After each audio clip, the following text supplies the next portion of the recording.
So just reflecting on our George and Leo Bamford chat, so many different themes to pull on. One being the fact that, he comes from a hugely successful family enterprise, how that sort of made him the man that he is, the challenges that brings, and how he can strive out on his own, which he obviously desperately wants to be able to do, but also how he still has those family ties to the family business, because how could you not, especially with something as huge as JCB, which, by the way, I recognised the other day that even our 2-year-old going down the motorway isn't going digger or whatever else it might be. He's actually like JCB, JCB. I mean, that's how much it's in our everyday language, isn't it? A bit like Dyson, I guess. And then also speaking to Leonora was interesting, wasn't it? About the various challenges she's had with sort of coming out of the world of corporate finance, being a mum, and then deciding actually maybe there is something else that I'd like to do too, and setting up her own business, My Baba, the website, which if I had known about that website when we'd had our kids, I would have felt just about at least another 10% relieved about what I was heading into. Oh, me too. You would have been seriously, 80% relieved. I can't believe I missed that one. But yeah, they were both really impressive, though, weren't they? Because they were very open about coming from privileged backgrounds, but going out, striving for success on their own terms and their own merits, and with different businesses, very different businesses, and yeah, you can help but admire both of them, I think. Yeah, George was interesting, wasn't he? Because he did ask his dad for advice when he sort of first started up with the Bamford Watch Department. And he sort of, started with this whole thing of, well, what does my 5-year business plan look like? And Anthony Bamford's like, what 5-year business plan? I never wrote one of those, which then we sort of talked about a little bit after. And you sort of said, well, that's because it's a different type of company. It's a beast. I mean, by the time that I think Anthony Bamford inherited JCB, it was already a bit of a beast. That's right. Very different proposition to sort of a startup. Yeah, I think that's right. So, but still an interesting take, though, that someone at that level with a business like JCB, he's clearly thinking much, much longer term. Yeah. But of course, so what is he thinking? Is he having in his head, is someone like that, we know a few of those characters, is somebody like that thinking sort of 10, 20 years, 30 years in the distance, as opposed to, I remember interviewing James Dyson, and he talked very clearly about, we're not talking about what's going to be the thing tomorrow. We're talking about what's going to be the thing in 15 years' time. Is it the same sort of thing with a business plan? I don't know Anthony Bamford. I've met him a couple of times, and he's a very lovely, charming man, but I have no idea what he's like. What his business plan is. he's probably thinking global domination. Yeah. But with a startup, which is where we are, I've got a startup. So trying to think about, and I suppose your teams aren't far off a startup.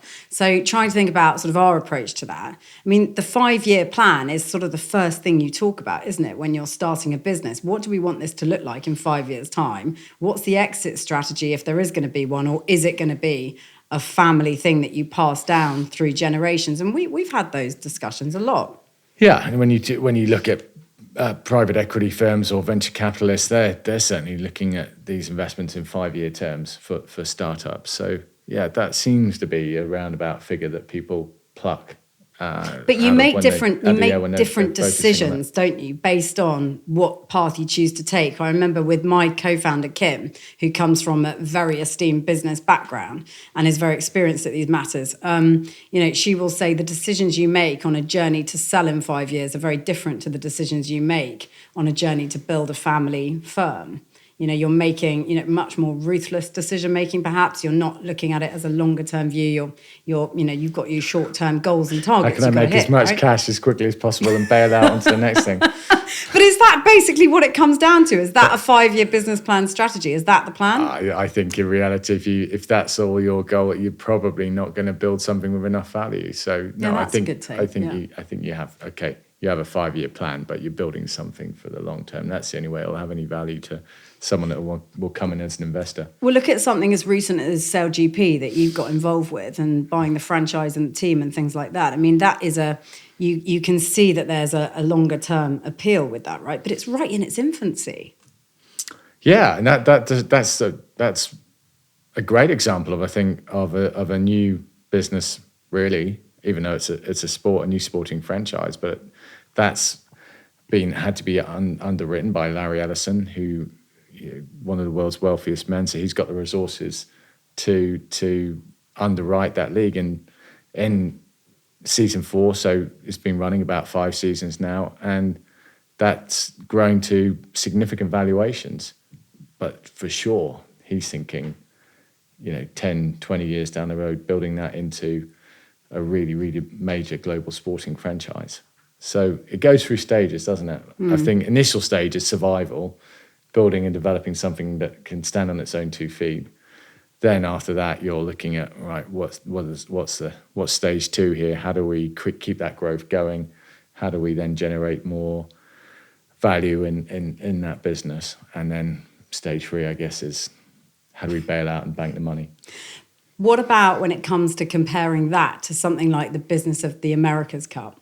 Because you got 2 completely different propositions there. But there is a business in the America's Cup. It's just you've got to win it first. Is that right? Yeah. Well, I think you're spot on. If you win the America's Cup, then you pretty much own it. You own the commercial rights. It's a bit like winning the Football World Cup. And then you can say, well, okay, we're going to now increase the air pressure in the ball, and the goalposts are going to be another foot wider apart, and we're going to host the World Cup in 6 years' time, not 4 years' time. So that's what you can do with the America's Cup if you win it, and if you do a really good job. There's been some great examples in the past, and Ernesto Bertarelli in 2007, and already we're seeing visions of that with Grant Dalton now with the America's Cup in Barcelona next year, of really commercializing the event to a great extent, which of course is fantastic for their teams and their income streams, but also it's great for the credibility of the event. But what I think is so fascinating about the Cup is, of course, like everyone says, oh, for the betterment of the competition, we'll win it and then we'll do this and that and the other, and we'll be so brilliant to all the other teams, and we'll all come together and we'll try and make this sort of, this competition as sensible as it can be moving forward. And then presumably you win the thing, and then all bets are off. It's like, let's actually just do what we know we can do to keep it. Well, that's both the making and the downfall of the America's Cup. It's that allure that if you win it, you do get to write the rules. That's what's so fascinating, and that's what's driven so many hugely successful people to strive to win the Cup. But also that lack of continuity is one of its downfalls, in that, the event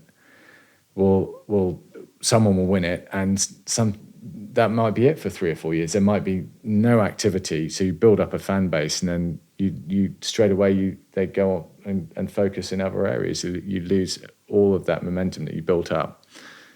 That's the difference with SailGP. SailGP is month in, month out, year in, year out, continuing to grow and build that fan base and those commercial partnerships, be they TV or sponsors for both the event and the teams. And that's why it has, in my view, much more potential in terms of commercial value long term. I think I'll take the start up and then sell out after 5 years. Very good. That's my take.